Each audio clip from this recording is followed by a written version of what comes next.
On the latest episode of the PCT podcast, I'm absolutely delighted to welcome Phil Gordon, who's current YDP league coach at Nottingham Forest Boys Academy. Before we get into it, Phil, good morning. Thank you for taking the time to speak to us today. How are you? Doing really well, mate. Thanks for having me on and really looking forward to having a bit of a chat. Right, mate. I know that your diary is very busy and full, so I really appreciate you taking the time today.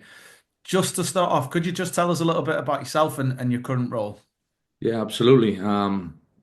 Just I think ticked over 20 years worth of coaching in various roles across the UK and in the United States as well. Um, Getting up to almost 16 years with my wife, and we have a 2.5-year old. So I've brought them over with me as well, dragged them back to the UK. And yeah, current role with Nottingham Forest. Currently working in the obviously the YDP with mostly the under 13s at the moment. Do a little bit of work with the 14s as well, but lead U13 coach within the YDP. So yeah, I've been doing that for about creeping up on 4 months now. So it's been a bit of a whirlwind. Obviously, we've come in at the stage where you are now, and part of the episode is I want to understand how you got to where you are and how coaching came about. But first and foremost, what does an average day look like for you as a under 13s lead and YD lead? Yeah, absolutely. Most days we'll train in the evenings. That'll fluctuate a little bit just depending on where we're going and doing bits and pieces like that. But usually most days when we have sessions in the evening, we'll rock in about lunchtime-ish, give or take. A few meetings in the afternoon. Walk around the various departments within the clubs, and sometimes I go on a little bit earlier and catch some of the 18s or B teams trainings as well when possible. One day a week we have the hybrid program as well, so we have the boys come in day release from school, so we'll do a couple of sessions on that day as well. So yeah, a mixture of things really, but for the most part, train in the evening. So go in late morning, plan sessions, speak to the medical team, psychology, whoever needs to touch base with us as we go through the day, and then run the sessions in the evenings. Mondays are usually a little bit later, and then at the moment we're playing most of our games on a Sunday. So yeah, Sunday, Monday, Tuesday is usually pretty busy. The week gets a little bit easier before we go into the weekend. So yeah, not too bad. Sounds like it's keeping you busy. Yeah. Again, we'll come into the crux of sort of your role now and how we got there. One thing I want to get into, and I'm always intrigued in terms of coaches that we speak with, is how you got into coaching. So, did it come from a playing career? Was it something that came from that? Did you play at a younger age, and was there any sort of intentions to make it pro? Oh, absolutely. There was that was the one true love from an early age was football, and always a desire to play the game at the highest level possible.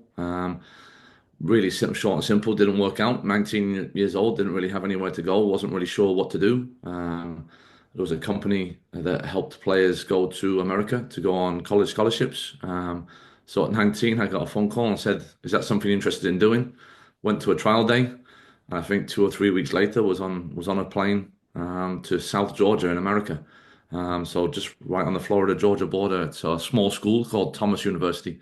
Um, so yeah, I flew into an airport that I couldn't even spell the name of, never mind say. Hadn't heard of it, but ended up playing 4 years in college and bounced around the lower leagues in America without really ever making any major appearances or anything. But yeah, from coaching started almost day one when I arrived to help fund the lifestyle I wanted to live, and it was more of a necessity than anything else. And as the football playing career started to appear to not go in the way I wanted it, coaching became more and more prevalent. So just invested more in time and energy into that.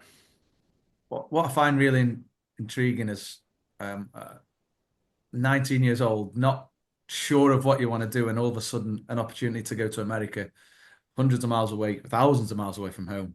Um, Talk to us a little bit about that decision and how it felt for you and maybe your family leaving at such a young age. Yeah, absolutely. I mean, my mum was really keen for me to finish, well, I say finish my education, continue in my education. So the college scholarship route for her was really positive because it at least meant I was on paper doing some classes, but really for me it was an avenue to continue to play and with the American system there is a pathway from college into the professional side of the game as well, from a playing standpoint. So for me it was just about finding a way to play more football, and yeah, it was one of those opportunities that just was interesting to me, and not having a little bit of not knowing what was coming next. And there was also the knowing I had the support of my family, that if it didn't work out, being able to come home was always there. So it was, for me, it was the football route. For my mum, it was the school route. But put both together, it was a really fascinating experience in general. And to be honest, it's something I speak to players about now, because I didn't finish my degree first time round. I played my 4 years. I probably had about a year's worth of classes to finish in America, and I left to continue to try and play. And I did go back to school to finish my degree as an adult, I think in my late 20s, and that was possibly the hardest thing I've ever done. Forget football, forget licenses, forget moving, anything, any of those things. Going back to finish your college degree as an adult was really tough. So it's something I do speak to players about today as well. So yeah, just a leap of faith, really. I'd like to jump into that there because that must take again a little bit of self-awareness of going. uh, we've stopped the education to go and forge one career. Obviously, that hadn't worked out. Was there a moment? Was there something that just went right? I've got to go and finish what I started, and how much again self-awareness and discipline does that take to go and do that? Yeah, I think, I mean, again, I use the word support. I mean, I had a massive amount of support from my family in America, my wife's family, my wife herself, because obviously I was doing this whilst working. So working full time, trying to do a degree part time on top of that, um, was so having the support of them was massive, because it took an awful lot of time. But yeah, the point of it was, I kind of got so far in coaching in America. I'd done some badges and done some bits and pieces, and I was looking at potentially coaching in college, and with that, there was a minimum requirement of having a degree. So that was part of it, was looking down another coaching avenue in America. Um, I think there was a little bit of, self-reflection going, what you've done, you've put this work into it to start with. Certainly some encouragement from my mum as well, from her standpoint, to go and finish it. Especially she'd helped me fund it along the first time round. Um, but yeah, it was just another, you know, I don't want to say a box to tick, because it was more than that, but a box to tick in terms of applying for certain roles, trying to separate myself from other coaches within the American system as well, was making sure I had a degree along the way. So, but yeah, it required a lot of support and a lot of hours away from football, just, going back and taking classes that required that, the basic English and maths class that they require in America, and going back to the basics, which for me was a real struggle, because I've never been a great classroom person. So it was a real struggle. I'm going to go a bit all over the place with this because Really. something that's popped up that is a bit of a common theme is that the coaches that I speak to is they always seem to be taking on more than probably what we can chew, if that makes sense. So Yeah. they mentioned working full time, family, a degree. It seems to be a common trend against high performing coaches for me to take a lot on. How do you manage that successfully? And what struggles have you probably faced during that? Yeah, I mean, the biggest one for me was just trying to stay organized. You can probably tell by my earlier answer that I'm very happy to jump into things without knowing too much about what I'm jumping into. But with that, especially when I really started to get overloaded, it was really just trying to stay organized, trying to block off parts of the day to do the certain things that need to be done. And I know that we'll touch on a little bit, more the coaching side down the road, and taking on 2 or 3 roles coaching wise to support families and stuff like that. I know that's coming up as well, but same thing here. Like, I had to block off time, close the office doors, and just say, look, right, I'm just gonna, knock out the essay or whatever had to be written. I just find time to do it. So I tried to stay organized as best I could. Um, but yeah, it was struggle is probably the key word, because it was writing things at 1 o'clock in the morning and trying to get them in for a 9 o'clock deadline. And again, massive amount of support. At the time it was just me and my wife, so it was just the two of us, but a massive amount of understanding from her when I potentially couldn't do things, or had to go out for dinner and then come back and write an essay or whatever it may be. So just working around it. But again, the support system I think is essential whenever you're doing anything where you're overloading yourself, which I know we're going to talk about as well. But yeah, having a massive amount of support alongside being organized as best we could.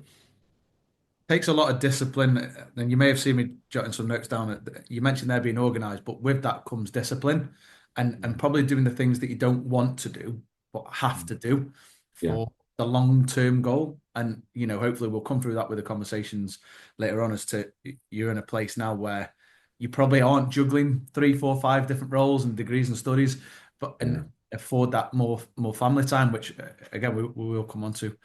I really want to delve into, and I'm really interested with this with coaches through my journey as well, is can you remember your first session that you delivered and how it went? Um, Or do you want to remember your first no, session? I think so because I think it's really important because I think coaches come a long way, good, bad, ugly, whatever it may be along the way. So I think it is good to think about it. And as you mentioned it, I'm going, do I remember it? I remember where it was. I remember who I was coaching. I remember the people around. I don't remember the session. You know what I mean? I can tell you right now because I probably didn't plan it. And I can guarantee that I showed up and played some small-sided games, and they got bigger and got bigger and we probably just played. And I do think back to it because I think sometimes as coaches we get away from that at time to time, and we plan maybe too much every day. So I do think back to that and go, that may have been one of the best sessions ever because we just played. But it was a local grassroots team in South Georgia in the town I was living in, and um, I remember the pitches being immaculate. I was shocked at a grassroots team having unbelievable grass pitches. Um, but I was at the local YMCA that they have in America, and it was. But yeah, I don't remember what the session was, but I can guarantee it was just playing. And again, I just want to touch on that. How important is that sometimes within any development program to allow the players to play and have that sort of freedom to just Yeah, enjoy what is a beautiful game? I mean, I think I can safely say, yours and my generation, we grew up playing in the streets. Anywhere there was a football at school, anywhere you could kick a football, you would. And I don't know. Certainly in America, I know it's happening less and less, and there was a push to get back to that side of things. Obviously, I'm learning more and more about the academy systems here and the young players of today and what they have access to. But yeah, I think there has to be a space where the kids have freedom just to play. And I know that you hear them talking about the computer games, and maybe that's avenue to explore and experiment things like that as well, which I think is great. At the end of the day, for me, learning the game came from watching Alan Shearer, watching David Beckham on Match of the Day, and then go on the garden next day and trying what I could to copy them. And I don't know how much the players get that opportunities these days. So I do believe that there is a place for it in at every level of football. It's quite funny. It's just thrown a little memory back as growing up through high school. Whenever like a volley came out, it was either a Yeboah or maybe a Gerrard screen that came in, or just before you whipped across, it'd be Beckham, and we all remember the Shearer. I don't, and this is just my experience at the minute. I don't see a lot of that at the minute. Is that players are not replicating who they want to be. They will know the players through FIFA, etc., and the stats, but not what that player brought. If that makes sense. Yeah, it does. I think you see it a lot in the celebrations, and I'm sure that comes from the social media generation. That's certainly that we didn't have when we were growing up. Um, so I think you see more of the actual celebrations that players are able to do and young players are able to copy, rather than as you just mentioned there, Tony Yeboah or Alan Shearer or Bex or whoever it may be. So I think we would probably go and try and copy the actual act of what they were doing, striking a football, scoring goals, whatever it may be. Obviously, this year a celebration is a classic, still lives on today. Um, but yeah, obviously, when you're going in on Monday, the boys are talking about, oh, did you see what? Whoever's copying Haaland's celebration or things like that. So they're talking about that rather than the goal that Haaland scored or something like that. So maybe that's a difference from when you and I grew up to That's what a they have access to now. really interesting point. Is that it's more of the celebration rather than the action, and Hmm. like when it comes to, and again, I'm just speaking quite freely now, as we were trying the volleys of like the Gerrards and the Yeboahs and like Shearers and I'm sure there's many other, but Scholes to name but a few. It's not so much the action that is replicated or linked to the play now. It's more the celebration. And Yeah. our players now or youngsters recognizing those actions. It's a great question. It's something that we try. Something that we try to do while we're at Forest, as well as what I've tried to do at other roles as well. Is link what we're doing, especially with video, analysis and bits that we add into training, but also linking it to first team players at Forest or even within the Premier League or throughout Europe, whatever it may be. Um, and we are showing them the actions, and hopefully that's where they get it from. Um, and I like to think that the players are watching the football as my wife will say, I'll come home from a full day at work and stick whatever game's on. And she go, are you serious? And she's a football nut as well, so she don't mind watching football at all. But I'm rolling in on a Monday at 9:30 at night, and what's the first thing I'm trying to, who's playing Monday night football? Can I go back and watch a little bit? So I think that's something that I've always grown up with. And again, as I was coming through and as a young player, that the only option to watch football really was match of the day, or was it Football Italia on Channel 4 on a Sunday? So that was it. That was what you had access to the days before, showing my age, but the days before Sky. There wasn't that much on TV, so maybe that was it because we didn't have that much access. It was a real draw to go and find it. Whereas today you can find it everywhere at the push of a button. So maybe that's where it's different. But yeah, I still try and marry that over to show the players that when we're looking at clips or things to do better or things they've done well, linking it to what first team players are doing as well. That's real. I mean, mine's going 100 miles an hour at the minute with all this, and certainly with the Italian 90, what a bit of nostalgia that was. And like say you tune in on a Saturday morning, it'd be if you couldn't stay up to watch Match of Day, first thing 7:30 on the Sunday, probably just before your game, and you were like, right, I'm now going to be Roy Keane now, or I'm going to be Gerrard, whoever it might be. Mike, setting the video recorder, there was none of this just pushing a button. You had to go, on your belly, so setting the video recorder before you went to bed to try and catch it. Yeah, good old days, mate. Yeah, classic, incredible memories. But um, I want to just rein it back in because we've got into some Yep. really good stuff there. Is 19 years old, you've got an opportunity to go to the States. Must have been a really probably daunting, exciting at the same time. How difficult or easy would you say it was to forge a career in coaching, having come from somewhere where you were comfortable and not knowing a Yeah. single person? Yeah, I mean, I think the benefit was the place where I was a relatively small town, and a lot of the football players, both on the men's and the women's side, were international students. So I think that really anybody who wanted to coach was given the opportunity to, which was great. From there, and as I kind of progressed through my career, there was, as for everybody, different challenges. But there are, I think, also within any industry, but there are some cowboys out there, people that go across and um, claim to have this knowledge and this, oh, I come from the UK or I come from wherever that, has a football history and really struggle and can actually hurt people that want to perfect their craft, because I do believe coaching is a craft. So there was some of that too, where you looked at and going, there's just another person from the UK who's come across to make some money off the kids, because obviously in America it's a lot of it is pay to play. So you had to kind of find your way through. Again, I say probably in most industries, that you had to find a way around and through and above some of the people that probably didn't do things the way they could have been done.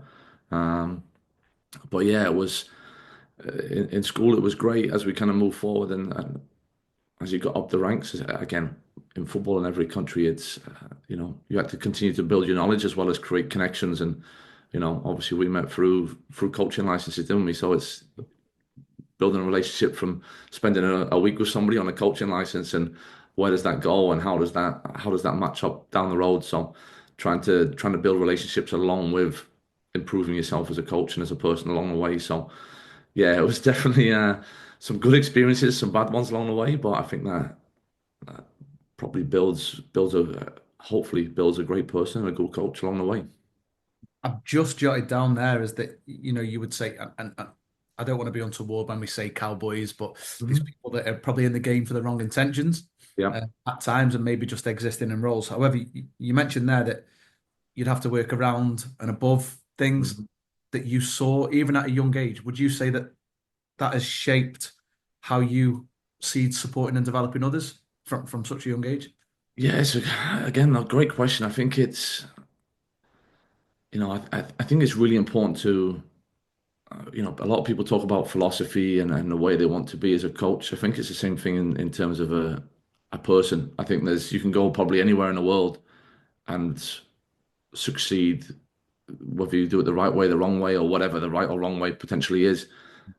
It was something that, I had some values that I wanted to uphold in myself and the people that I worked for and with, and I had to make those decisions, sometimes turning down roles that would potentially be more lucrative or at a higher level because I just couldn't get on board with what the way they were doing things, and got caught out a couple of times as well, where you're going, this is just not the right place for me, and then had to make that decision as well, along the way. So, yeah, it's something I would pass on to people now, and younger coaches coming through, or even older people, is trying to be okay with what you're doing. You have to. I do believe that day to day you have to be okay with what you're putting out as a product, whether it's within football or anything else, and you can stand by it. And I hope that I've done that through my career. I'd like to think. I, again, your answers are incredible, and we mention a lot in the coaching sort of sphere about setbacks when you've applied for a job and not got one, and you're thinking, what next? You mentioned there that you were probably offered roles and you've had to turn that down. Yeah. How, I'm not going to say frustrating. How does that sit when you're offered a role, like you say, more money, but doesn't fit with your values? Like what sort of emotions or feelings do you go through at that point? It's a tough one because again, I think it's probably relevant across all working life and as you're trying to progress in whatever career somebody may be in. But yeah, sometimes you might have to take that role anyway.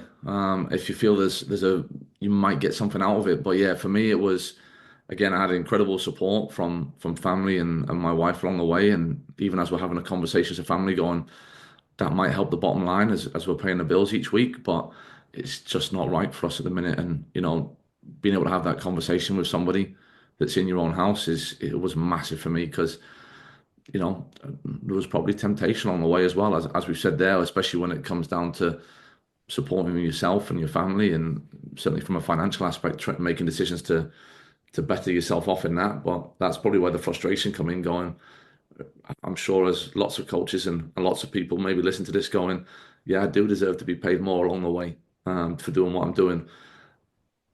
And everyone's got their own choices to make as they go. But yeah, for me, that was one where without the support of my wife and the family along the way, maybe I would have made different choices. But, tried to stay true to what I and we believed in as a family. And I've kind of found my way here as well, one way or another. Might have taken a bit longer than we would have hoped, but here we are. So your roles in the States, you mentioned obviously a little bit of a playing career and then lots of part-time roles. Just talk to us about those early stages of your coaching career. What roles did you hold and what was the real breakthrough role where you were probably full-time in one role rather than five? Um, within the roles I had, coached in grassroots, worked in the early years in America, and they still have it now as the Olympic Development Program, which is kind of a national selection pool that they have, been below the national teams, but did some bits through there, held various director positions, managed people. That was something I really enjoyed. Probably happened for me too quickly at a too younger age. Some of those director roles, probably a bit immature still in some of the decisions that I made within that as well. Learned a lot from a couple. One was one director role that I actually left within a year because I thought, oh, this will be great.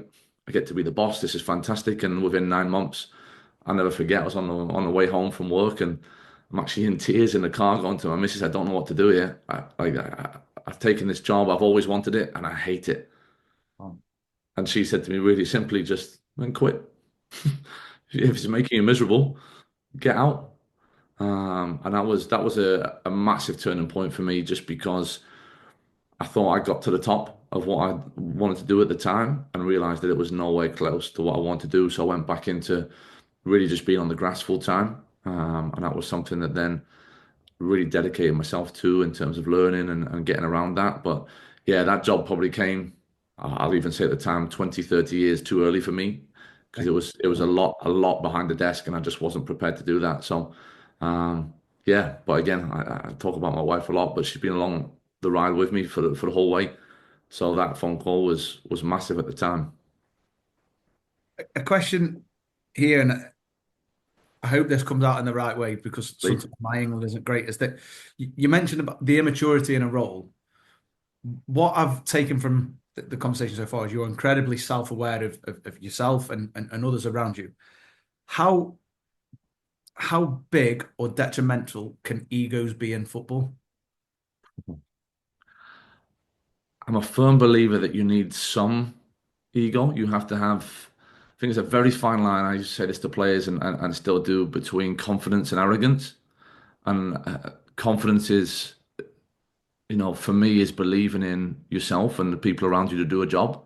Um, Arrogance is when you can say you can do it without being able to back it up. And I think that's, I've always believed in actions speak louder than anything else. So, as you can tell, as we've probably, half an hour into this, I haven't stopped talking yet, I don't think. But I do like to talk, but I also believe that if I say something, I'll do everything I can to back it up as well, and in the actions that, whether that's on, off a pitch, whatever that may be. And I've tried to always live through that and go back to that conversation about, the job that 9 months in, it just wasn't right. I can't back up what the organisation's saying, so I need to make a choice of either I've got to I even reflected now. If I had the job now, I think it'd be different. I think I would have tried some different tactics, some different ways to get what I thought we needed.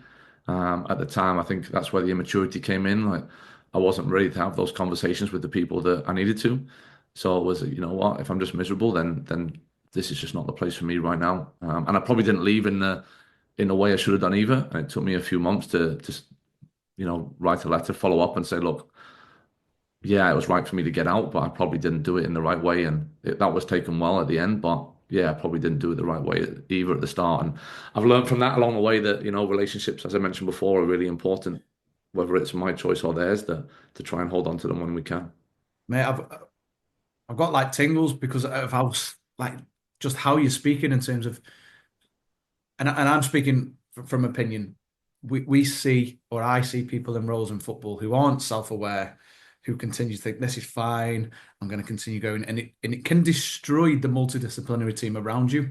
I Mhm. think what's really interesting for me and really humbling is that you were aware of it and you've gone, right. I'm not ready. This is probably better for somebody else. I'm going to go and learn my craft, and clearly now, and I'm sure we'll get onto it a bit later. The experience has shaped you into the person and the coach that you are now. How how or what are the most important things you would say or when it comes to working in a multidisciplinary team? I think it's probably the easiest and the hardest one is communication. I've worked in clubs where, and I don't mean this in an arrogant way at all, where I was the only one and I had to do lots of different jobs as we've talked about. And then I've come into a club like Forest where you've got loads of people and different departments, and we try and meet, well, not try, we meet every Monday to go through as an MDT and have those conversations to try and set the week up.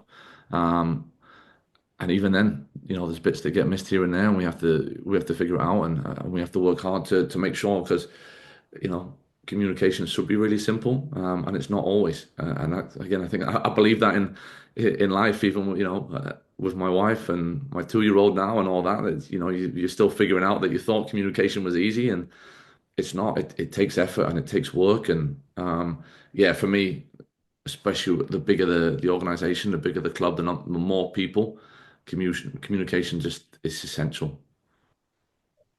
I've just jotted a question down here. Is that you mentioned there where you're in one club, probably having 6 or 7 hats on. I know that there'll be people listening, going, Phil, I'm that person now. How do I do? How does it feel now being able to sort of concentrate on one role, but have people around you who can support those other roles? And what do you do with your time? Mate, the time doesn't multiply. It's still, you find ways to fill it, don't you? But, when you have more people to help you, you find ways to fill it in other ways. So it's, for us, whether it's analysis or extra sessions or whatever it may be, we find ways to fill that spare time. And coming into a Premier League club and within the rules of what the Premier League expects from a Cat 1 academy, there's a lot of admin to do that still falls on the staff to make sure we tick all the boxes to fulfill all the requirements.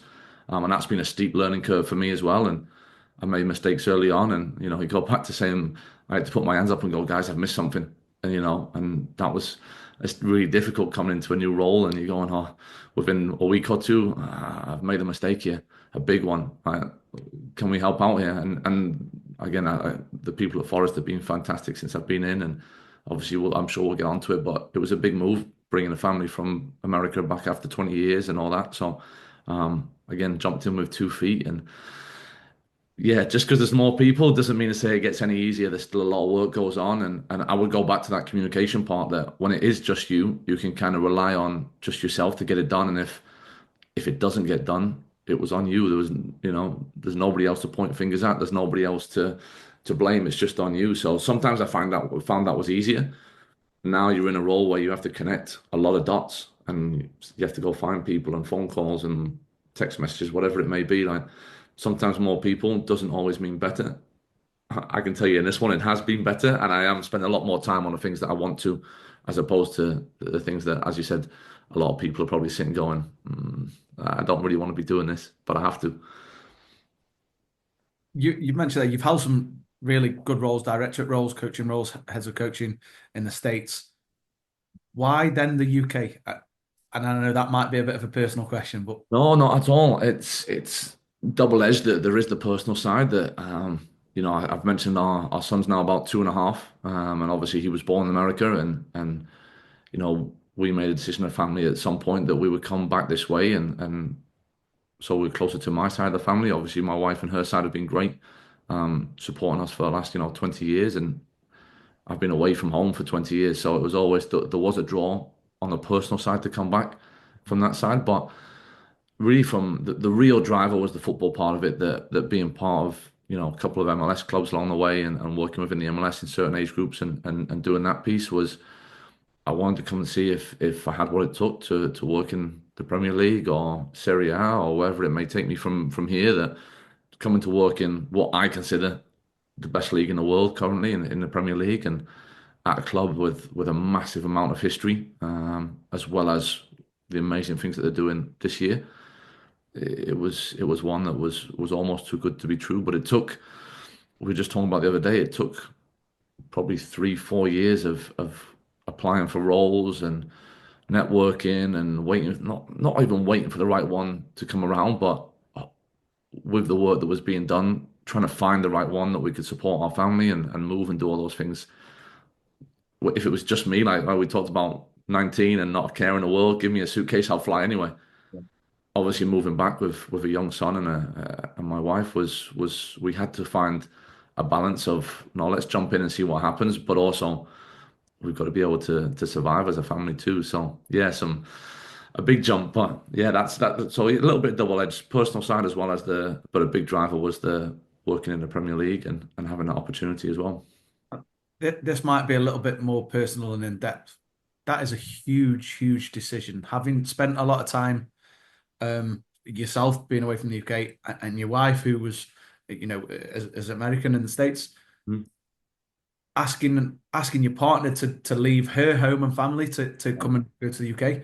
You mentioned there 3 or 4 years of planning. I'm assuming when you had Litlin that probably threw a few spanners in the works, and to move a family over at such a young age, that's a huge commitment. Like, Yeah. how much do you feel now you're here? But please, and again, you don't have to, but like, what sort of roller coaster of emotions did you go through?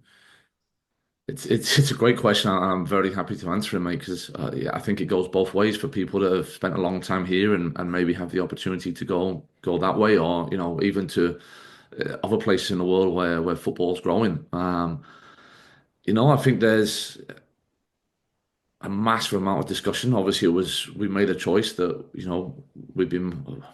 Hopefully, she won't mind me saying we've been married almost 16 years coming next summer, or this summer coming up. So for a long time we weren't sure if we wanted to have kids, and then we made a decision, a conscious decision. It's right, it's now or never. But we also, and I'm sure we'll talk about it a little bit as we go into again the workload and everything. But it was that decision that, and she's been amazing, and how supportive she's been along the way, because she left her job, 16-year career, 15-year career. So it was, The short answer is all of the emotions, every emotion that you could possibly imagine. It's been physically taxing. You have to, buying and selling houses, renting properties, selling cars. I mean, it's amazing the things that you accumulate 20 years in one place. Um, when we were living in Florida and I was working with an MLS team in Florida, we built a house from scratch. So she designed the whole house, tiles, paint colors, everything. So I know that was really tough for her when we moved from there to go back to DC, Washington DC. That was really tough for her to leave the house that she felt, not just felt, that she had built from the ground up. So that was home.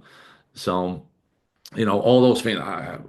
We don't have probably time to go through every emotion, but yeah, every emotion known to man and woman that we've been through. But yeah, I think the biggest one is probably just making sure that we're all on the same page. Again, there's days where you're not, there's days where you are, and still trying to come back to the end of it going, no, why are we doing this? It's for us, it's for what we want to do as a family. So it was always a joint decision, and fair play to my wife who's gone, no, we're willing to pursue this for a bit and see where it goes. One thing that's a common theme, and I'm sure any of the listeners will take, is how supportive you've had family and more so your wife. You mentioned your wife's a footy nut as well. Is she Yeah. currently coaching in the game, or was she coaching in the game? No, she played herself in college, so had a good college career, and then at that time in America, it was kind of make a choice of going to what we call the real world, the non-football world, into a very secure profession and into a role that she's been able to progress through herself. So I'm sure she won't mind me saying it's kind of within the leadership development role, so coaching more so for adults and people within that part of everyday world, not the football world. Um, Again, I hope she won't mind me saying she's probably living a little bit vicariously through me and the conversations we have about football and the things that we can do. Because if she got her on this conversation, she'd tell you that she wanted to coach, that she wanted to go down that pathway. And at the time that we were really just meeting, she got this offer, and it was too good to turn down from a work standpoint. So again, when we were having this conversation to move over, it gave her the opportunity to kind of reassess and see where she wanted to go. And at the moment, she's full-time stay at home mom, which I think she's loving and is also really difficult at the same time, especially with a 2-year-old boy who's climbing and jumping off everything. Um, but it also is giving her the space now to figure out what she wants to do as well. So she's supporting me every day and doing what we're doing. And again, if she said no, I don't want to move to the UK, we wouldn't have come. So with that, it was really a joint decision. And at the same time, I'd hope if you asked her now that she'd say, yeah, it's given her the opportunity to explore really what she wants to do. And she hasn't made that decision yet. So I'll let you know when it happens.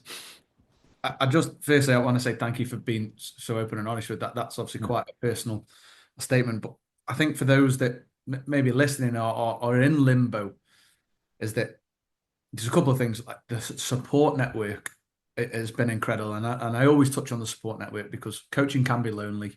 The decisions that you make can be lonely, and not just that, but the sacrifices you've had to make. Like Yeah. there's had to be decisions made, hasn't there, Phil, where we're doing this and we're sticking with it. And there might be struggles and there might be, you know, the arguments and the clashing of heads. But one thing that you've always, or I'm getting from this conversation, is that you've always done it together and you've done it Mhm. for and love of each other, which is Yeah. that's so important. I believe it. It's massive, mate, and I couldn't have done it without her. 100%. There's no way. And I think being able to, because we had that conversation when we were making that decision to have children or not. At that point, it was like, listen, I'm not my career's in football, and I don't plan on changing that. Are you okay with that? And knowing that there'll be things that I miss, and that's one of the hardest things. Is I'm sure you can attest to as well as being a parent and going. I just can't do this today. I can't, I have to go away to Arsenal or I'm going away to wherever it may be. You're not around for a Sunday, which sometimes really difficult. The days that you're supposed to be not working, you are. And I know with your schedule as well, just from knowing each other that we'll miss things, and it's difficult. And I think as coaches, you do what you can to make sure you don't miss as much as possible. But that was a discussion that we had from day one, even before our son was born, is that there will be times that I'll sacrifice whatever I can, but there'll be times where I just can't do stuff. And it's tough. But yeah, we've always come back to, we're in this together and we're co-parenting and doing all the things we can. And even those days on a Monday where maybe I don't have to go in so early, it doesn't mean we're not parenting. We're parenting until I go to work and then she's on her own for a bit. So yeah, we've always tried to do everything we can together and support each other in whatever that's been. And yeah, we talk about all the time that her career that she had before we moved back to the UK was allowed me to probably make some footballing decisions that take less money, do a role that hopefully will get me where I want to go, but it didn't have to make it based on financial decisions. So it's support in so many ways I can't really even explain. I attest to that so much. And again, a bit of a personal story. I left the army to be a full-time football coach, thinking probably a little bit of arrogance and ego that I was going to walk into a role straight away, level two, never coached anything or apart from the army teams. And I can remember the Christmas I got out, my wife presented me with a blank check that said, "Go and chase your dream." So the fact that, you know, she was working full-time as well, helping raise a child, and there is those. Look, I'll say it as is, the guilt that you feel as a parent and a man and as a dad when it's your daughter's birthday and you've got an away game Mhm. and you miss that. So you're rushing around, you wanting to spend time, but you're conscious of a leave time, and then you're conscious that you're supporting others when your child's at home, and then you come home and you've missed the birthday, and th- they're the bits that probably can not derail it, but make the experience of working in football harsh. But I think the ultimate thing I will say is football is so demanding and relentless that if you want to remain in the game, these are the sacrifices that you may have to make. I couldn't agree more, mate. And it's something that, we've had those conversations and she's very good at also reeling me back in. When you've come home and you've been beaten or you've had a bad game or a bad day or whatever, and it's like, yeah, all right, have your 5 minutes, but then listen, you've got a 2-year-old that wants to go to the park with you. And it's like, you know what? I've had to work hard at it, but I've used that as a motivation now that it's if I've had a bad day on a football pitch, I get to come home and spend time with our son and my wife and do the things that we should be doing as parents and as spouses. So yeah, it's taken some work along the way, but I think we do a decent job. I'll let you ask her after the call, after the podcast is over, see what she says. But yeah, we've always it is that guilt's a good word, and I'll feel guilty sometimes when I've been a bit of a miserable so and so because things haven't gone the way I wanted to at work, and I'm not the greatest person at home for a bit. Um, but yeah, I've certainly tried to get better at that as well because there's no time to waste in any of this. I've, I'm probably going to annoy not a lot of people with this next comment because it used to really irk me when people said it to me. But what I've come to realize now with two young daughters is that it is just a game, Hmm. um, and there's much more important things. So if it's a bad result or you've had mishaps on the lead up to the game or coming back from the game or you've had a clash with a player or staff or whoever it might be, when you come home, those kids and your wife and that family it takes over. It's all that matters at the end of the day because that's what you're doing it for as well as your own personal love of the game and helping the players and people that you're around every day. But who's the one that you're with the longest? It's the person sitting upstairs, or is at work right now, or at school right now, whatever it may be. So, no, it's something I had to make a very conscious effort to improve because yeah, if things didn't go well on a Sunday, regardless if we won or lost or whatever it may be, if it didn't go the way I hoped it would, I wasn't the greatest person to be around for a few hours after that. And I've tried to now shorten that time of maybe it might be 2 or 3 hours, it might be 10 minutes, but you walk through the front door and those people come and give you a hug and you forgot about what happened and you move on and off you go, mate. But yeah, took a little bit of work on that as well because it's not easy because as I'm sure a lot of people sitting there going, we spend a lot of time and energy doing what we do on and off a football pitch. So when things don't go your way, you do take it personally and you're trying to get better, especially if, going on those lines of developing yourself and the players that if something doesn't go right, you're trying to fix it. So yeah, it can leak over into personal time too. We're all obsessed, right? We're all obsessed with Mhm. the game, and this is why we throw so much into it. Yeah. I, th- I think the next question is probably one that we could probably do a whole new sort of episode on, is that for those listening and entrusted with youth development, we've mentioned there about having our own children and being that role model and supporting them in their journeys. Can you share your experiences around the incredibly complex nature of youth development? Yeah, I think we'll have a part two that's just that question. But no, I think the word complex is fantastic. I think that my own personal opinion is that there isn't one right way. If you go to South America or Asia or the UK, Spain, somewhere into Europe, everyone has their own way of doing it. And there's, a guy I worked with was a Brazilian guy and I played futsal, professional futsal in Italy and bits and pieces like that. And he's written books on futsal and everything like that. Whereas I never grew up playing futsal; it was never an option for me. So we're coming from two completely different paths, and we used to get into it all the time about how it marries over and what works and what doesn't. And so I don't think there is. I don't believe there's one true way. I think as long as coaches and players are open to exploring what works for them, because what works for your daughter may be different to my son and vice versa, and there'll be some similarities along the way. But it's player A and player B, as we say with coaching as well, are never on the same path.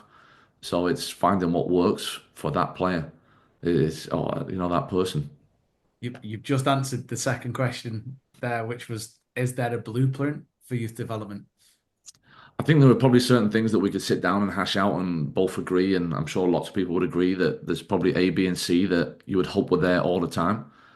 But I don't think I kind of said it there, I don't think there's one true way because you see the players that come out of South America, you see the players that come out of Europe. I would hazard a pretty sure guess that they've grown up in different ways.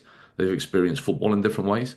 Um, so I think if you just got to support the player and the person, haven't you? In whatever their journey is. And, there's a million different ways. I'm sure if you go through every Premier League player right now, just to start with, their journeys will be completely different. And some will have been grown up, playing on their road outside their house. Some will be in futsal, some will be in a professional academy from a very young age. So, yeah, I don't think there's one blueprint. I think there's probably some bits that we could just about agree on might need to be there.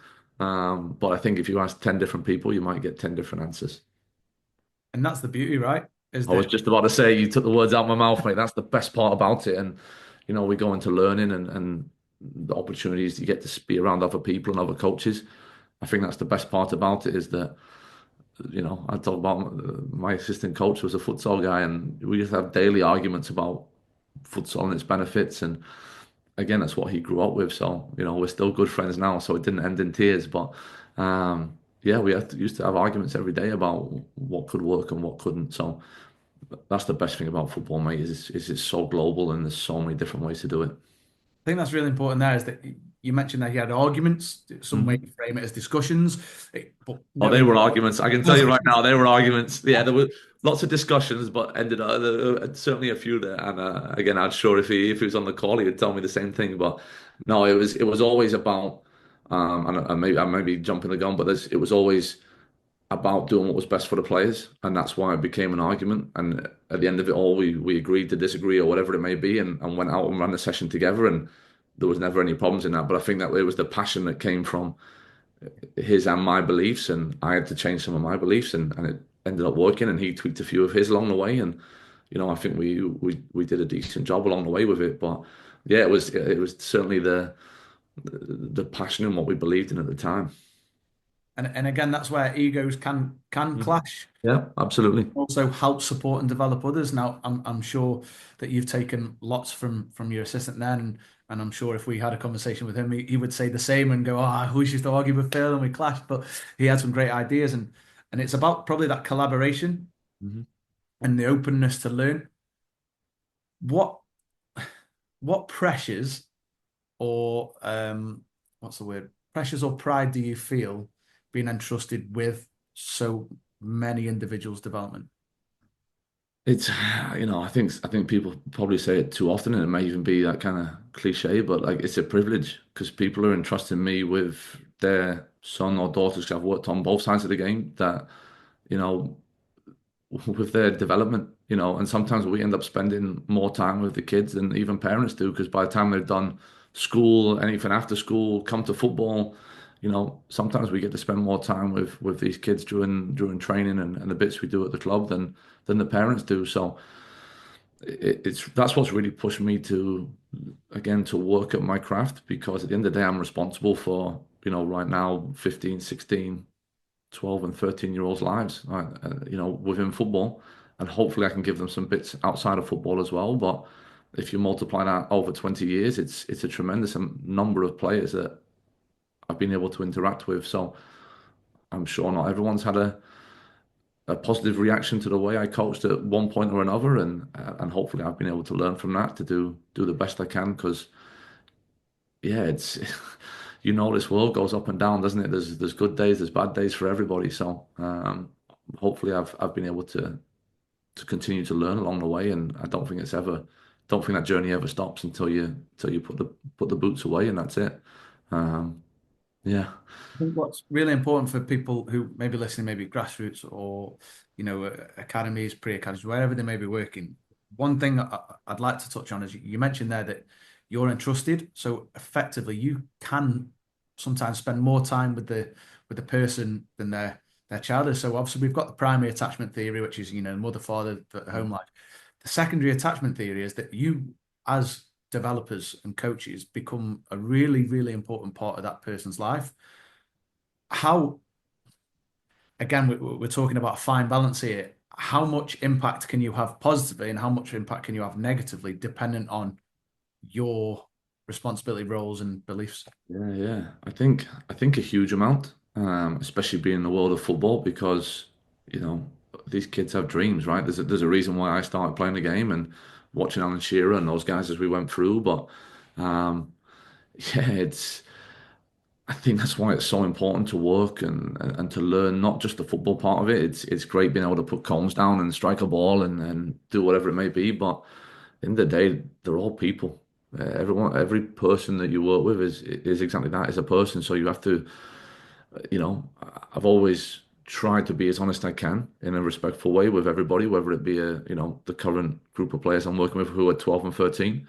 So you might change the message than it would be to an under 18 player, for example. But you also have to build trust to know that what you're saying is for their best interest. Because I think you can be honest with a player, but if they don't believe that you've got their best interests at heart, they just take you as someone who's not very nice, and they're probably not going to take the message on board. So I think you have to build that trust within what you're doing.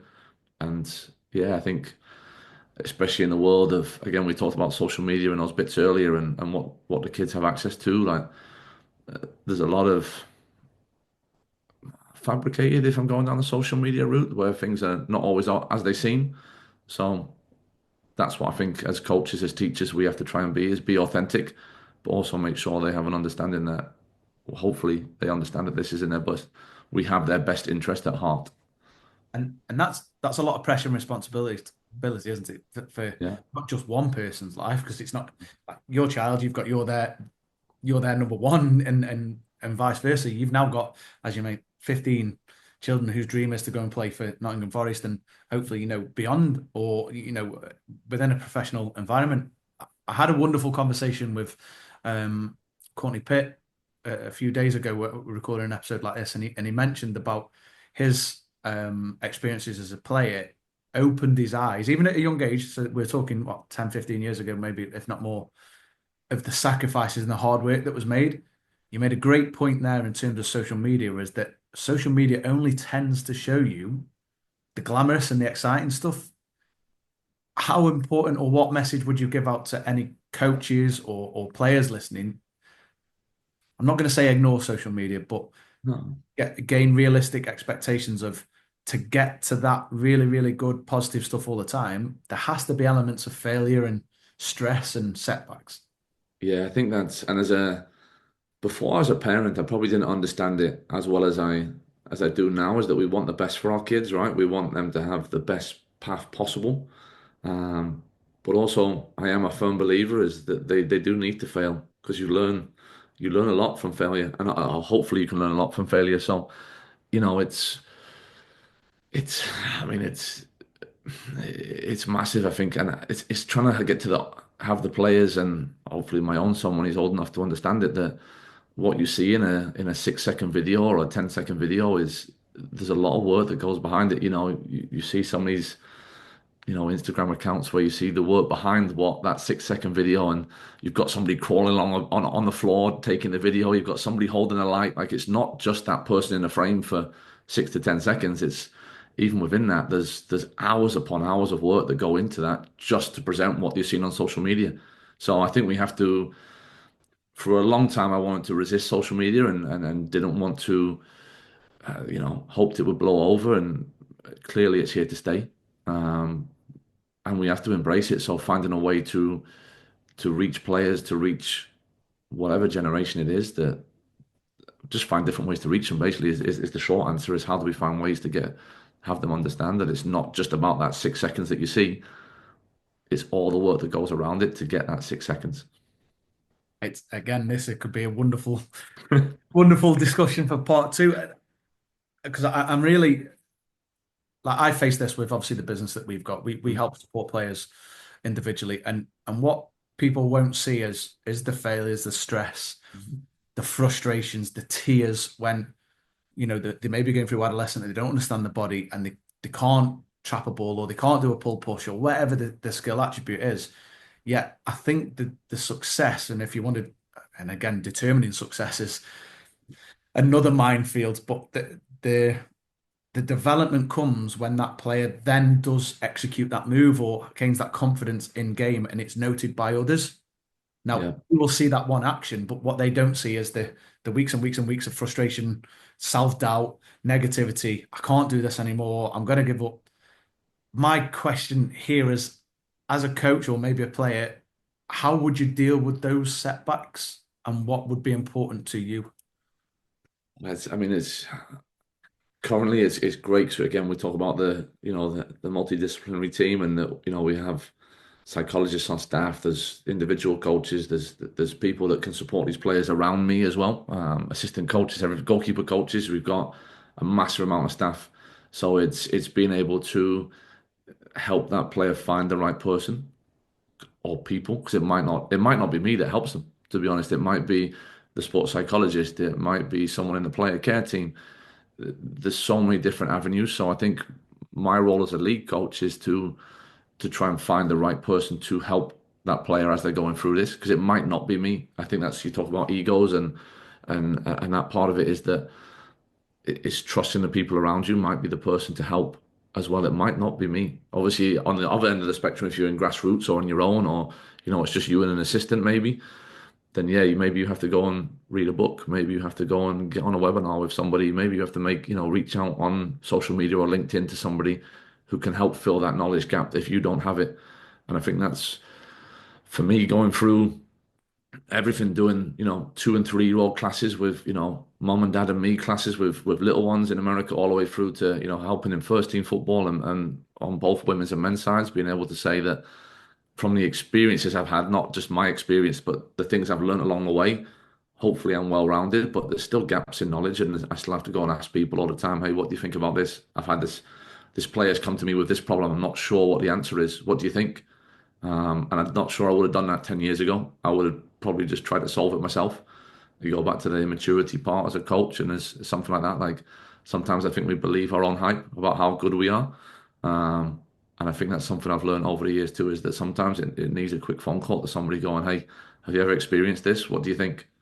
It might be somebody in the office, or it might be someone across the world. Yeah. It's really important because one of the questions I had, and we've answered this sort of already, is coaching's a big commitment. So as a coach, how important is it for you to have a support network around you? But also, how important is it to have a network, and how would you encourage people to network without being deemed as busy or irritating or interrupting? Because let me say from this, reaching out to people to do a podcast, I always feel like I'm interrupting or getting in the way. So how would you advise or offer support to those that are wanting to build their network? I think it's something that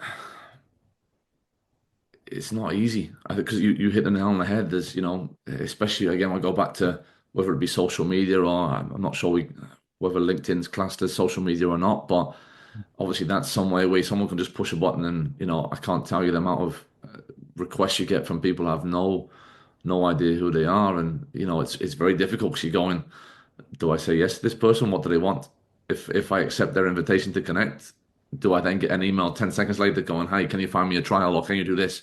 So it's trying to navigate through that. For me, my network really came through coaching education and licenses, doing them myself, and then in some roles where I was an educator as well. So really, really quick story about a guy I worked actually with DC United that I ran I think it must have been a C or a D license in the US, and he was on the course, and he ended up being when I moved back to DC United in their academy, he was the head of coaching.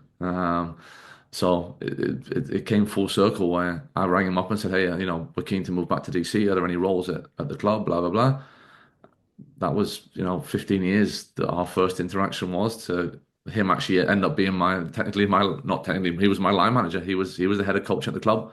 So I gone back from if you draw it full circle, he was on the D license finishing it off, and I think it was D at the time, and ended up being my boss at DC United in the MLS Academy. So it's amazing who you can meet along the way. It's trying to be polite and personable, and there will be some people that you just don't vibe with, that just don't want to connect, and that's okay too. Um, What I but find really interesting there, Phil, is you've mentioned you've picked the phone up. Is there any roles coming about and building those connections? And I'm speaking personally here. Since I've left my last role, I've applied for 15 roles and I've not Mhm. heard back from a single one of them. Yeah, How much, again, sort of bravery, I don't know if that's the right word. How much does it take for you to pick up the phone and find somebody out and say, hey, have you got any roles? Or two, I've seen this role. Can you help me? to be honest, mate, we wouldn't be sitting having this conversation right now if I hadn't with the Forest role. Again, I'd applied over the last 2 or 3 years. I mean, I couldn't even count the number of roles that I've applied for, and hadn't even been given a sniff, hadn't even got a response. Um, Being on job boards, being paid for CVs to be better, all the things that go along with it. And I've spoken to the people that hired me at Forest, and it wouldn't have happened without the recommendation of somebody that I met briefly. We had a good conversation. I like to think we became friends, and at some point within this process, he made a phone call on my behalf to say, "Hey, this guy's worth speaking to." So I wouldn't be at Forest without that today. And to be honest, was actually, and we might speak about. There's another guy who's one of my best friends in football, which I know we might chat about in a bit. But he's the one that said to me, just reach out to that guy, and what's the worst he can say? No. If he says no, it's another friend of football is, all information is information. Um, if someone says no, then it kind of tells you, well, he's not really willing to vouch for me down the road. But if he says, yeah, yeah, yeah, no problem, I can put a phone call in for you, you'd like to think that he thinks enough about you to, in my scenario, he was willing to put a phone call in for me. So it tells me a lot about that relationship that we developed in a relatively short amount of time. So yeah, without that phone call and without a friend of mine saying to me, hey, just give someone a ring, they might know somebody at the club. Without that conversation, I'm probably not sitting in Nottingham speaking to you now. We'd have still spoke, however. We'd have still Probably would spoke. be a different one because it would still be about my role in America as opposed to making the move and everything else. But yeah, I mean, it was hard for me to do because it was, we're getting to a point where I'm going, "Ah, I've been at this for nearly 3 years, trying to find a role back in the UK, without having a storied playing career and 300 appearances in the Premier League. It doesn't open doors that it does for other people, which I understand the benefit of that too. So it took somebody willing to make a phone call on my behalf. That's why if I get a phone call from somebody saying, "Hey, can you help me out?" If it's somebody I know, if it's somebody that I can legitimately say I know this person, I will, because it's been done for me, and I wouldn't be sitting in the UK probably without that phone call on my behalf. So but yeah, networking is massive. I think we all know, not just in football, but in business as well. It's more often than not, it's who you know, not necessarily what you know. The what comes after, but you probably need a who before that. Yeah. One question I wrote down right at the beginning. Has there been, obviously, in the short time that you've been in the UK, any major differences between football in the States and the UK? Or Is these similarities, or talk to us about what you've Yeah, experienced? that's a really good question. I think from an if we're talking about at the top level, the MLS academies and what I'm seeing in the Premier League and Cat 1, Cat 2, Cat 3 academies is that the organization has become it's very similar in terms maybe not the number of people, but it's organized football. There's in America, there's the MLS Next Leagues and what they're doing with MLS Next Pro and the bits underneath the first teams. Um, Here again, there's probably more people at the football clubs to manage those things. Probably one of the biggest differences is, and I think that you can pull positives and negatives from it, is that my experience in America was that all the leagues are. You can go on, you could Google right now MLS next divisions, and you get everybody's results, who beat who, what the score was, who scored, all of those things, which I do think at the end of the day, we're trying to create elite footballers. So there's a part of that that's necessary. To hear where in academy football here, my experience so far has been that there's very few scores reported outside of the probably the B team. Even the under 18 results are not easy to find. Um, so again, I think there's some really big positives in that. At the same time, does there need to be a bit more from that standpoint to create that elite footballer that we're trying to do at Category 1 Premier League level? I'm sure we could have a long, long debate about whether that's necessary or not. Um, That's just come into my head for part two as well. As how do we tailor development but expose them ready for first team football, which is the end goal, right? it is, and we have to be realistic about that. In that, at the club I'm at currently, is that's the goal. Is we're trying to put players into a first team environment who are ready to compete currently in the Premier League, hopefully in Europe next year. In the top That's three as it stands. Yeah. Yeah, that's just this year and next year and wherever that goes. But it's that's the other part of it is that I think there's a downside to that also in the States where every result, everything is publicized by the league itself, and I'm not sure that's always healthy either because I'm not sure it gets the best out of every coach. Not every coach is development minded. Some are very happy to post their number of wins, and I'm not always sure that's positive either. So. The short answer is it's probably somewhere in between. There maybe needs to be a little mix of both, but um, and yeah, then we can start to delve into the age groups and whether it should be this at 13 and this at 15 and beyond. But that might be even part three, mate, because that's a long conversation in itself. I was going to say part three might be the difference between development and winning and the pros and cons and when and how and 100%. what an incredible conversation that would be. We'll have to get like a panel. We'll get a few hours and get some real discussion going. Well, discussions last. I'm sure there'll be a few arguments, but definitely discussion for sure. But no, it's massive, mate. 'Cause then again, we go back to the question before about developing these young players and whether it be boys or girls or any, whatever it may be. It's a competitive sport, whether you know the score or not, whether it's publicized or not. The players know what the score is when they play on a Saturday or Sunday. The coaches know what the score was, so should it be publicized? I guarantee the parents know what the score was. Yeah, I always remember from a coach ed course, a story was told that um, the kids had won a trophy. The parents got all the photos with the trophy and all on social media. The kids then used that trophy as a goalpost. So they weren't actually bothered about the trophy. They just then wanted to play afterwards. And who does the pressure come from, and what's the incentive? What's the motivation? There's so much we could Oh, I absolutely. love it, mate. That sums it up right there because at the end of the day, the kids want to play football. If they, that's it, they don't. It goes back to what we were saying about playing in car parks or whatever it may be. That it's the old jumpers for goalposts, right? You used to take your school shoes off to put your trainers on, and your school shoes became the goalpost. So no, it's a massive part of it. So yeah, I like the panel idea. That's a great one. That's something we'll have to get in. There, you can maybe advise in some of the quick fire questions who you might get on. But Yeah. before we do go on to that quick fire round, there is one thing that I appreciate. I've had a lot of your time today, and your diary's quite hectic. Is before we head into that, what advice would you give to any aspiring coaches listening today? It was some that was given to me, honestly. So I'm borrowing it from actually my friend at DC, who was the head of coach in there, and it was something that I hadn't really thought about until we kind of sat down and we were having a coffee one day and we were sitting down and going through all the different roles that we'd had whether it be paid, unpaid, partially paid, whatever it was. And it's just coach whenever you can, because I go back to the original statement of it's a craft. It's something you have to learn. It's something you have to develop if you want to be really, really good at it. So it's, without going through every role, I took unpaid roles. Anytime there was a chance to go out and watch the B team train or the first team train in the clubs that I was at, I would go and do it. If they asked me to pick up cones, I'd pick up cones. If they asked me to blow up footballs, I'd blow up footballs.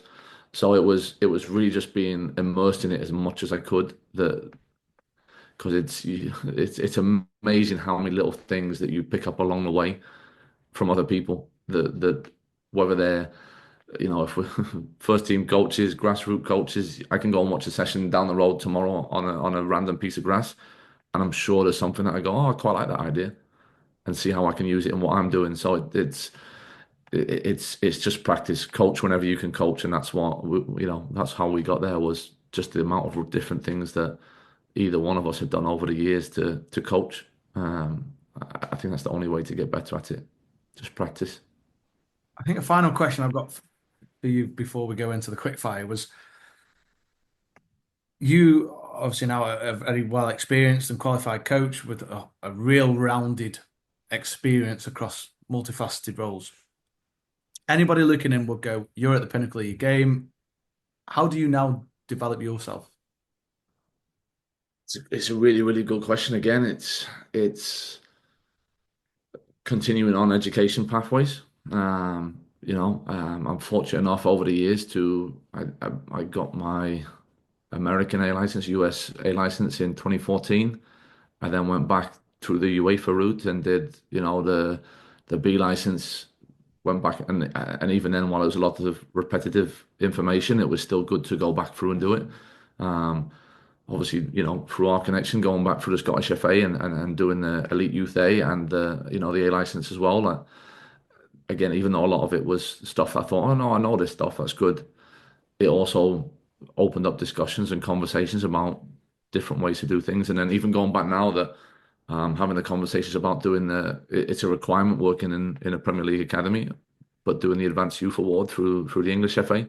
And even though, I have a UEFA Elite Youth A, it's still a requirement. But even then I'm going, it'll be great because there'll be different conversations, there'll be different people. And that's the thing for me, is just finding different ways to take on information. It might not even be within football. Um, I think some of the greatest things that I've watched on TV is they did the All or Nothing documentaries, I think, on Amazon. It wasn't just the Man City one or the Arsenal one, but it was going back and watching some of the American football coaches and some of those bits. There was one I think I did on one of the NHL, the hockey teams in America as well. I think it was the Canadian team. So going back and watching them and just watching how people who are at the top of their sport in first team, whatever sport it may be, in the NFL, which generates what, billions of dollars of revenue, and what they're able to do, the same with the NHL and bits and pieces like that. These are people at the top of the game. So what can I take from that guy who's sitting in the general manager's office trading players, from hockey team to hockey team? What can I learn from that? So that's what I try and do, is not just stick to the Peps and Eddie Howe's the Newcastle fan and bits and pieces like that, but how can I get outside of that to learn from other people? So I think there's a general desire to learn. There's always want to get better. I don't think I'm at the top of my game. I've still got places to go. There's still places I want to be, and I've still got a bit of work to do yet. Is there an end goal for you in coaching? Is the role where you will sit back one day and go, I made it because you had that role?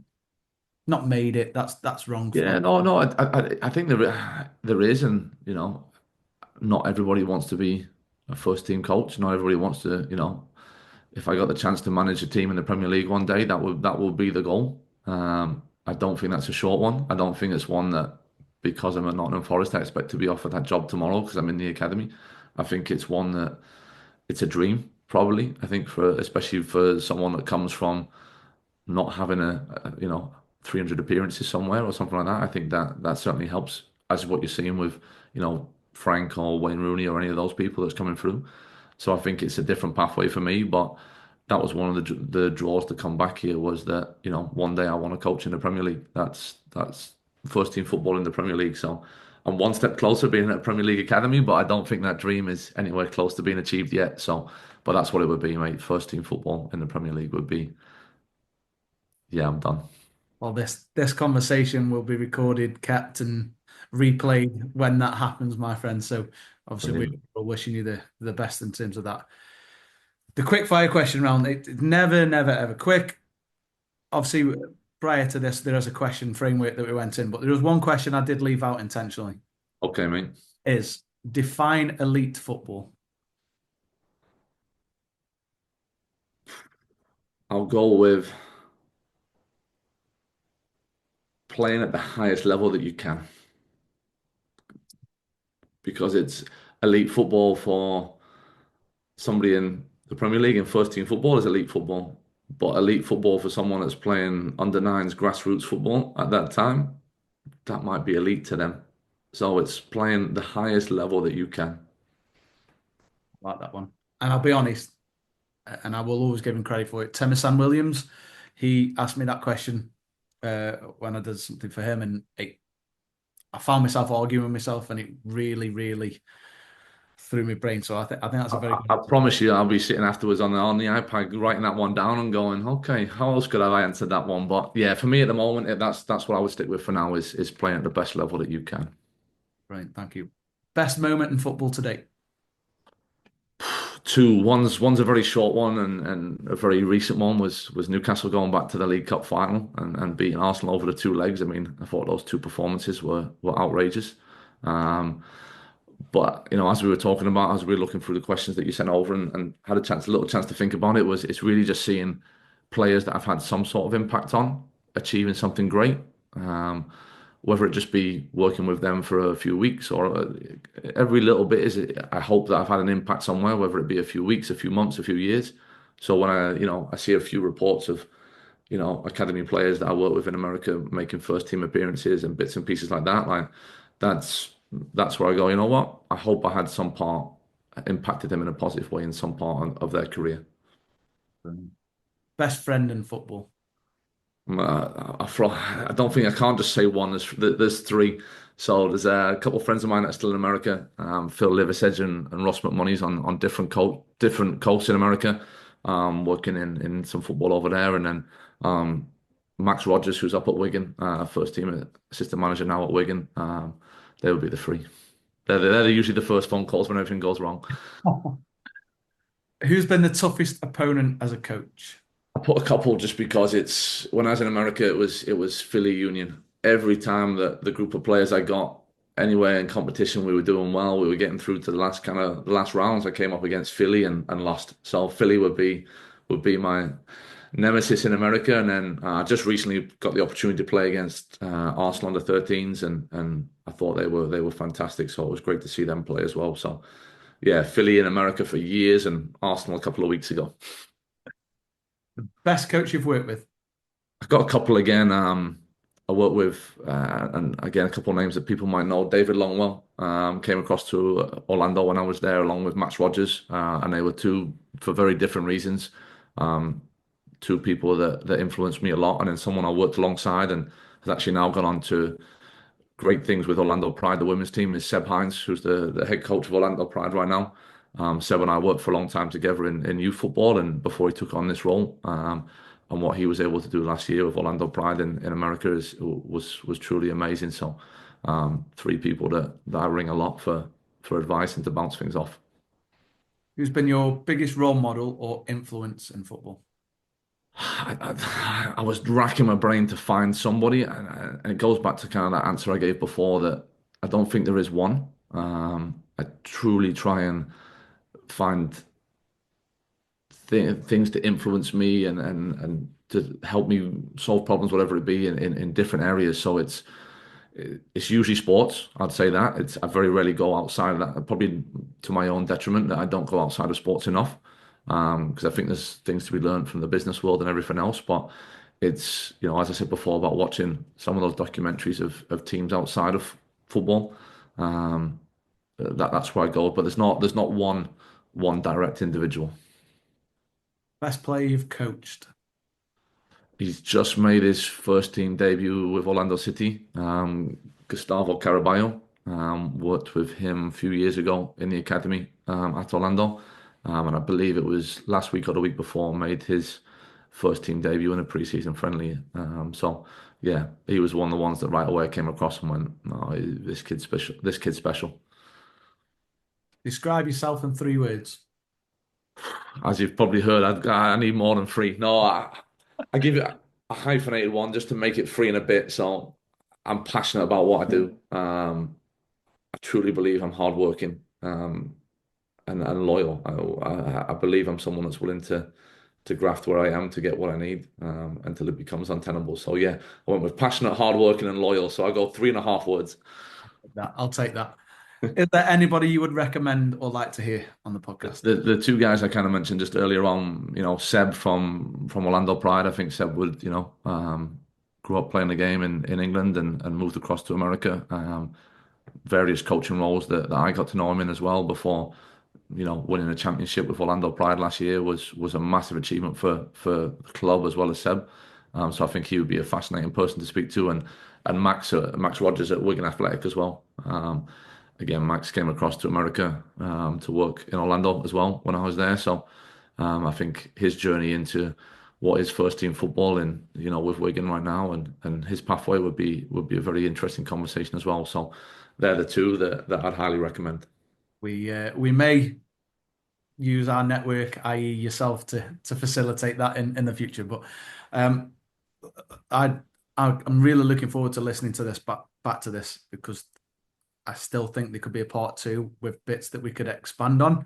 Um, I just want to say that firstly, thank you for your time today, mate. Thank you for being so open and honest and answering some probably real personal questions away from the Absolutely. football side.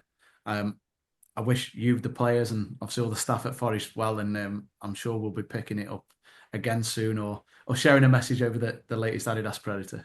No, mate, I'm sure that, listen, we could do a whole Zoom on that as well, just the boots that are in the garage right now. But no, mate, listen, it's been an absolute pleasure. I've really enjoyed doing it, and as I said to you before we got started, it's something I've always been keen to do, but whether it's been timing or whatever, I've never had the chance to sit and have a conversation like this. So really appreciate being able to do this for the first time for me. And good news is I'd love to do it again. So let me know.